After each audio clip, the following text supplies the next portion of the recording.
Presiden Prabowo Subianto menegaskan bakal menyingkirkan pembantunya di Kabinet Merah Putih yang tidak benar-benar bekerja untuk rakyat. Hal tersebut disampaikan Prabowo merespon pertanyaan terkait peluang reshuffle usai 100 hari kerja sebagai presiden. Namun Prabowo tidak menjawab tegas apakah reshuffle akan dilakukan dalam waktu dekat. Ya, sebelumnya dalam pidato untuk peringatan Hari Harlah NU, maksud kami, Prabowo mengaku akan menindak sosok yang bandel meski telah diperingatkan.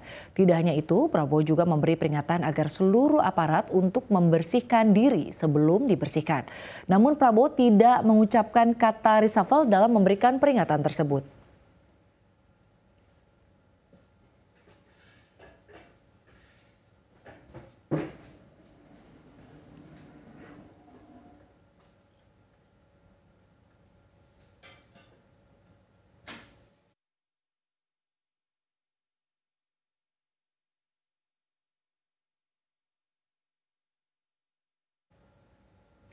Iya, nah kamu pernah dengar gak sih terkait pernyataan Presiden Prabowo Subianto ya bahwa reshuffle kabinet ini mungkin saja dilakukan ya di pemerintahannya atau di era pemerintahannya karena beliau ini akan menyingkirkan yang mungkin malas-malasan kerja atau tidak bekerja sesuai dengan target-target atau program-program yang beliau harapkan bisa tercapai nih di era pemerintahannya. Iya, pastinya ini semua rakyat sudah dengar ya Sinta ya. Apalagi ini dijawabnya ketika ditanya soal kemungkinan adanya kocok ulang Kabinet Merah Putih setelah 100 hari kerja. Jadi memang ini jawabannya cukup mengagetkan mungkin begitu ya kalau berposisi sebagai pembantu-pembantu presiden. Ya, tapi beliau juga nggak jawab secara tegas ya apakah reshuffle ini akan dilakukan begitu ya dalam waktu dekat atau enggak nih. Jadi kita masih sama-sama akan menantikannya. Jadi harapannya dengan adanya isu bahwa di era kepemimpinan beliau ini akan ada reshuffle, menteri-menterinya, para pembantunya ini bisa bekerja maksimal atau minimal menghargai lah ya begitu ya apa yang diharapkan oleh Presiden Prabowo untuk bekerja secara baik dan juga secara bersih ya Aneka ya. Iya Sinta, tapi kalau mendengar cara penyampaiannya begitu memang kesannya memang ada sinyal kuat ke arah reshuffle begitu. Apalagi dia sempat bilang akan menindak sosok yang bandel meski sudah diperingatkan. Artinya mungkin dia sudah mencium nih siapa-siapa saja yang bandel. Ya, dan kesannya memang sangat-sangat tegas begitu ya. Bahkan beliau juga menyampaikan kepada seluruh aparat untuk bisa membersihkan diri sebelum dibersihkan. Ini artinya kan semakin jelas ya untuk membersihkan diri sebelum akhirnya diganti. Mungkin bahasanya gitu ya Aneka ya. Iya, betul sekali Sinta. Kalau menurut saya ini bisa jadi pesan untuk pembantu-pembantu presiden, para menteri supaya bisa bekerja secara maksimal. Kalau tidak, ya bisa saja kena reshuffle kapan saja. Mungkin begitu ya, Sinta. Ya, dan terkait soal reshuffle ini, Aneka, ini kan tujuannya untuk bisa perbaikan kinerja pemerintahan ya. Jadi artinya kalau ada yang nggak perform, ya wajar-wajar aja dong diganti dan harus mau diganti ya Aneka ya. Jadi jangan baper begitu ya, Jangan Sinta. baper. Tapi memang menariknya Prabowo ini secara tidak langsung menggunakan kata reshuffle itu tidak terdengar begitu ya dalam pernyataannya begitu. Mungkin dia tidak ingin membuat spekulasi liar di publik begitu kalau memang akan ada reshuffle. Karena kita tidak sama sekali tidak mendengar ada kata reshuffle. Nah itu bisa jadi ya, tapi kan beliau ini dikenal sebagai pemimpin yang suka ambil langkah yang tidak terduga. Jadi kita tunggu saja akan ada gebrakan atau kejutan apa dalam waktu dekat Aneka. Iya Sinta, yang jelas kalau benar akan ada reshuffle, semoga yang terpilih nanti benar-benar bisa kerja buat rakyat dan meningkatkan kinerja pemerintahan.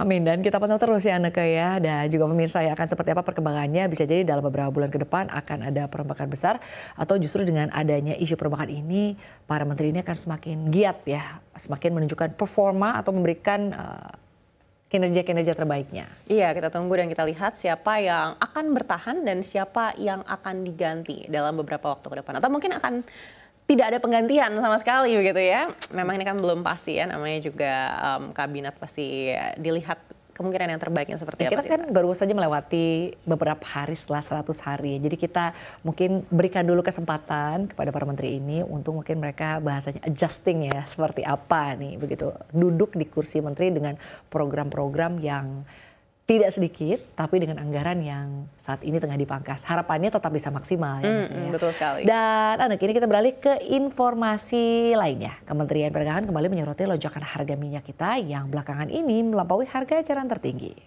Padahal minyak kita dirancang sebagai solusi bagi masyarakat untuk mendapatkan minyak goreng dengan harga terjangkau.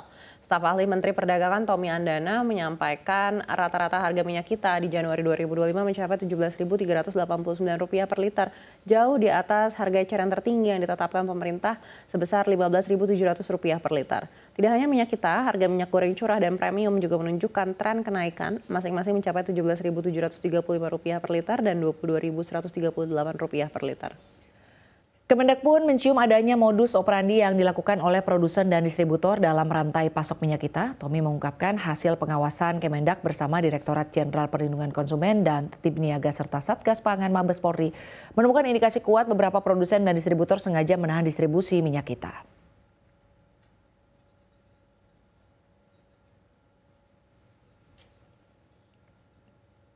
Nah, ini nih yang bikin ibu-ibu teriak begitu, bikin ibu-ibu resah bahwa harga sembako mahal. Dan baru saja kemarin kita lihat nih yang kisruh juga adalah terkait gas LPG. Jadi harga minyak goreng sekarang mahal, lalu juga gasnya mungkin susah dicari gitu ya. Ini repot ini ibu-ibu ya mau masak nih kayaknya. Ras terkuat di bumi mulai resah nih. Mulai resah. Memang kalau ibu-ibu kan Sinta seperti kita juga begitu ya, paling sensitif ini soal harga. Harusnya mereka yang suka menumpuk stok minyak goreng ini dihukum seperti koruptor. Karena ini menyangkut hajat hidup orang banyak. Ya ini nyusahin gitu ya anaknya ya. Dan kalau kita lihat mafia minyak kita ini harus ya dihukum berat. Karena pengawasan pemerintah juga perlu menjadi sorotan. Kalau selalu bobol seperti ini sebetulnya ada apa ya. Dan mungkin perlu diingat juga ya. Ini kan minyak goreng ini memang pernah langka ya anaknya. Kita lihat tahun 2023 pernah langka. Dan semua orang pada saat itu kalang kabut. Boleh dibilang gini lah, minyak itu adalah kebutuhan yang harus selalu ada di setiap harinya. Selain dari minyak ada beras juga ya anaknya. Jadi di saat beras langka, minyak langka, gas juga langka. Terus mungkin kita mau makan apa gitu ya. Kita nggak mungkin makan rebus-rebusan terus setiap hari walaupun sehat ya. Ini kan persoalan selera juga ya Anneke ya. Iya Sinta, waktu itu stok di minimarket sempat kosong, di supermarket juga kosong, pasar tradisional pun kosong. Dan sekarang ada lagi kejadian penimbunan. Jadi seharusnya pemerintah dan aparat ini tidak boleh kebobolan lagi, kan sudah ada pengalaman sebelumnya.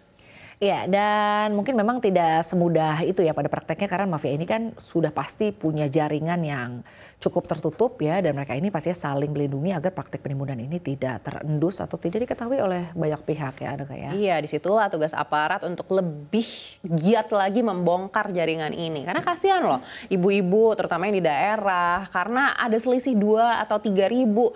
Kalau banyak nih untuk masaknya mungkin bisa beli komoditas yang lain begitu, misalkan untuk bisa menambah sayur untuk keluarganya, yang akhirnya juga nanti efeknya adalah ke gizi dari keluarganya sendiri Sinta. Ya, dan yang perlu dicermati juga Ana, harga minyak kita ini sudah lama di atas HET dan kok nggak ada gitu ya sanksi atau minimal teguran untuk pengusaha yang tidak menaati HET kan. Justru ditetapkannya HET ini supaya harganya nanti nggak sembarangan ya, nggak netapin harga sembarangan. Iya, memang HET ini kan sebenarnya dibuat juga untuk bisa melindungi pembeli. Jadi istilahnya ceiling price begitu. Tapi pada praktiknya kalau dari agen harganya sudah tinggi, pengecer tidak bisa berdaya. Mereka tetap harus ambil margin keuntungan Sinta.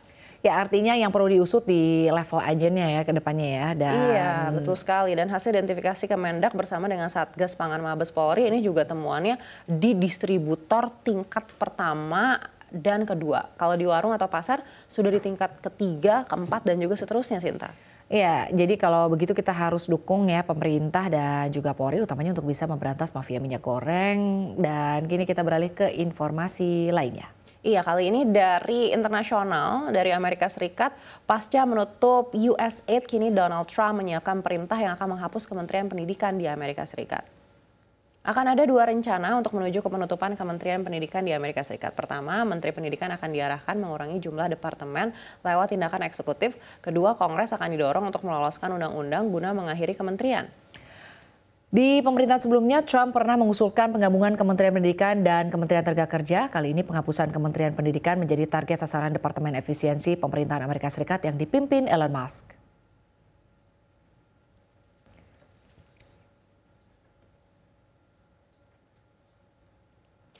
Ya Sinta, memang kulturnya beda sekali ya dengan negara timur seperti kita ini Sinta. Bayangkan Trump ini mengatakan langsung ke Menteri Pendidikan Amerika Serikat Linda McMahon untuk keluar dari pekerjaannya. Iya, Anake, dan karyawan di bawah Kementerian Pendidikan Amerika Serikat pun sudah diminta mengambil cuti berbayar sebagai upaya bersih-bersih karyawan terkait keberagaman, kesetaraan, inklusi, dan juga aksesibilitas. Jadi bayangkan kondisi pekerja di sana ini sudah harap-harap cemas ya, Anake. Apalagi kalau kita lihat ini total ada 4.400 pekerja di bawah Kementerian Pendidikan Amerika Serikat dengan budget tahunan di tahun 2024 sekitar 238 miliar dolar Amerika Serikat. Iya, Sinta, tapi kalaupun Trump ini mau menutup Kementerian Pendidikan, ini tidak akan mudah, Sinta, karena dibutuhkan persetujuan Kongres dan juga voting di Senat.